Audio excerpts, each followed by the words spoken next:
na condamné tango bango ba keyi na Washington na lokaso ba cheli nzaka ba condamné yango ngai ndena ya ko sepesa bango awa ba keyi tango ba chaki nzaka asenga ba condamné yango bango lokasa l'accord condamne l'agression ngai nde même na bango so do bango ba kogi kuna te ba ya ko lubisa ngai quand ils ont signé l'accord on a fait mention de l'agression. Et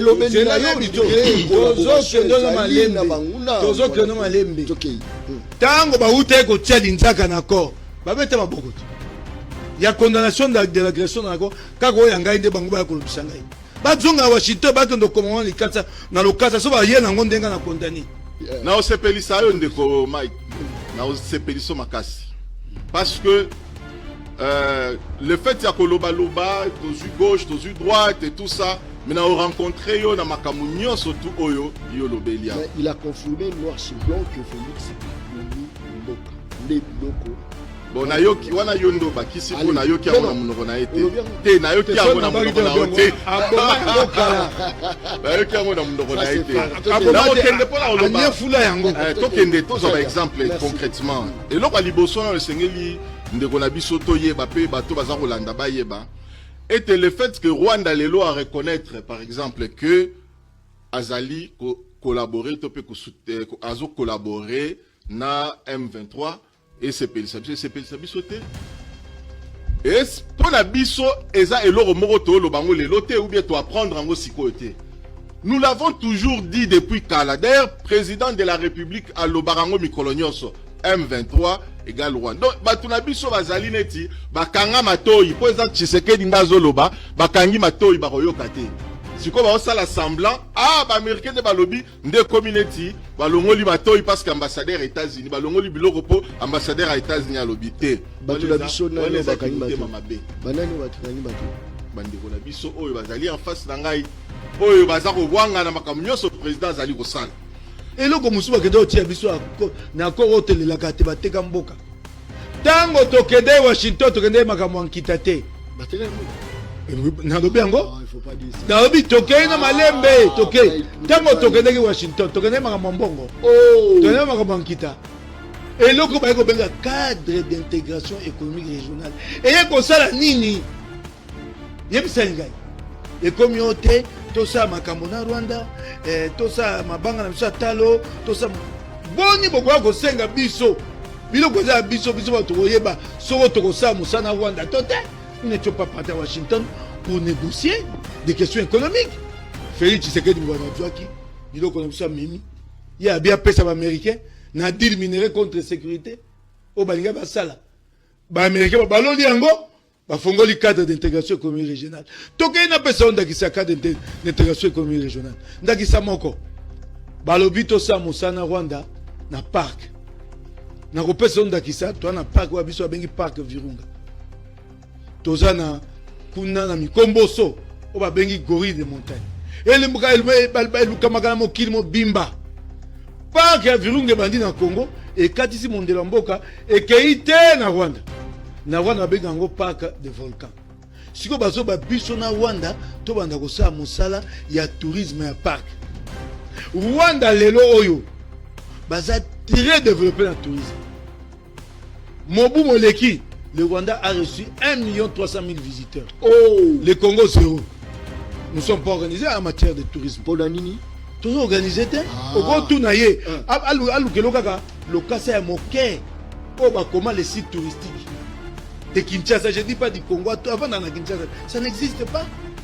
Ndeko aloba makamnenga lobi pona accord auto signé na Rwanda bénéfice nyonso za kokende na Rwanda te. Na ba chiffre nyonso ya avancé na koyiko yebisa bino ke ekoyiko zala lolengi wana tamukete. Et c'est réli tozonga na 1925 Herbe a créé parc wana.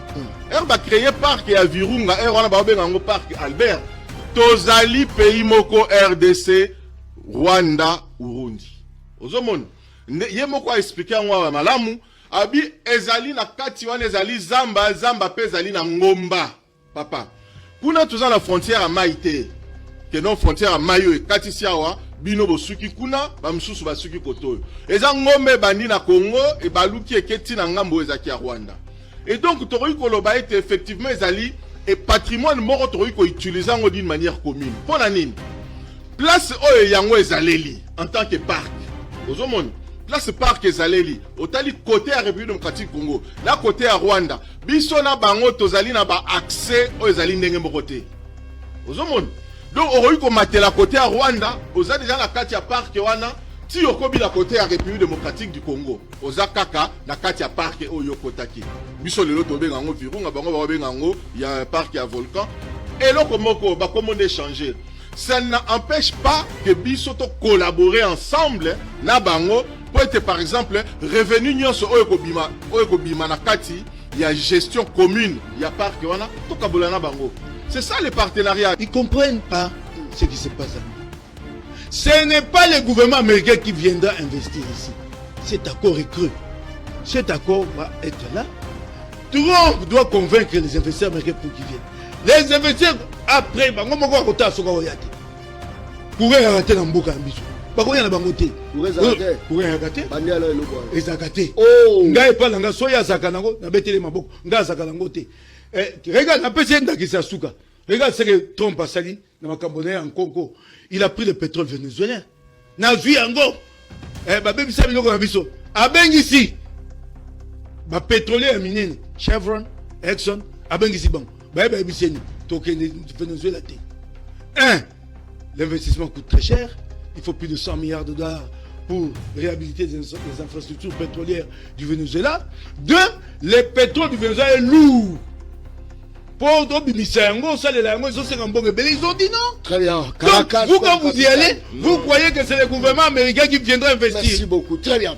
Mais les Américains, dans l'entreprise, c'est le gouvernement américain qui vient investir. On a une compréhension. Que ce sont les entreprises américaines. Et déjà, parce que déjà, na ba contrat na ba contact biso ezo salema déjà na République na ba fruit déjà zali ko la produit aéroport na biso et c'est ngel ba tonga on doit investir na ba infrastructure ya minene pour permettre le loto avancer.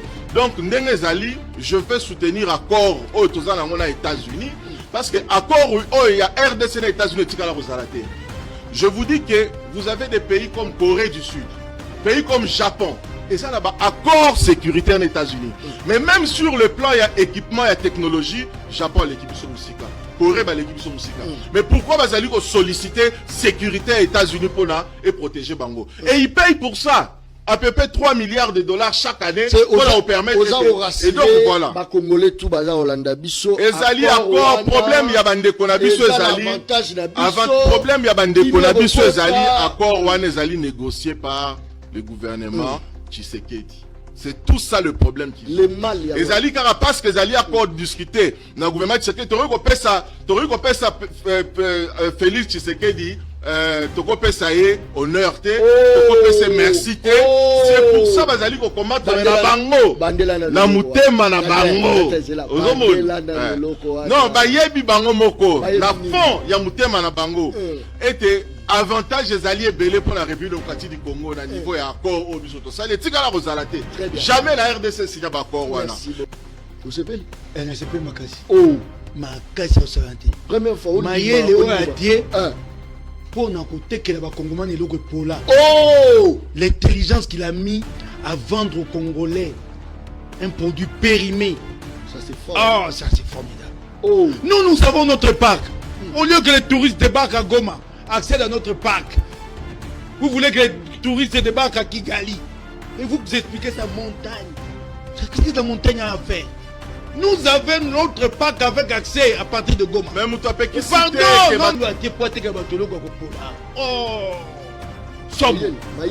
nous n'avons pas besoin du Rwanda dans ce secteur. Pas aujourd'hui. Le Rwanda est en avance. Si nous nous associons au Rwanda, le Rwanda profitera. Parce qu'il est en avance. Il a des infrastructures touristiques. Nous, on n'en a pas. Donc les gens vont débarquer à Kigali pour faire des allers-retours chez nous. C'est aussi simple que ça. Oui, nombre de hôtels pour ça na Goma au kunezali teni na Gisenyi. Ba hôtel ya kitoko ezali na Goma. On peut la relever dans une infrastructure. Okoya ko tindanga na sala louange ya Rwanda pour ya ko kondanenga. Sur le plan hôtelier, tu vas pas comparer le Rwanda na Goma. Ah si. Sinon, je vous en prie. Je vous en prie. je peux prendre juste le téléphone ici, tu peux être Google. Je vous en prie. Je vous en prie. Non, attendez, attendez. Les gens nous suivent, soyons sérieux. Ça, c'est pas des opinions. Ils ont construit l'hôtel qu'ils ont construit en 2003, Paradise. Nous ne l'avons pas. Qui est à Gisenyi? On n'a pas cet hôtel de ce niveau-là. Le Paradise qui est à Gisenyi. On ne l'a pas, c'est en 2003. Et après, il y a eu d'autres hôtels. Moi, j'ai vécu au Rwanda pendant 2 ans. Je ne veux pas des choses que je connais. Non, désolé, c'est un pays comme un autre. Le Congolais est libre d'aller partout. Ah oui, le Congolais est libre. Non, il ne faut pas dire. C'est comme ça que nous alors, nous n'avons pas besoin. Pourquoi il fallait le faire en temps de guerre? Expliquez-moi, comment on va négocier avec le Rwanda sur ne pas en temps de guerre?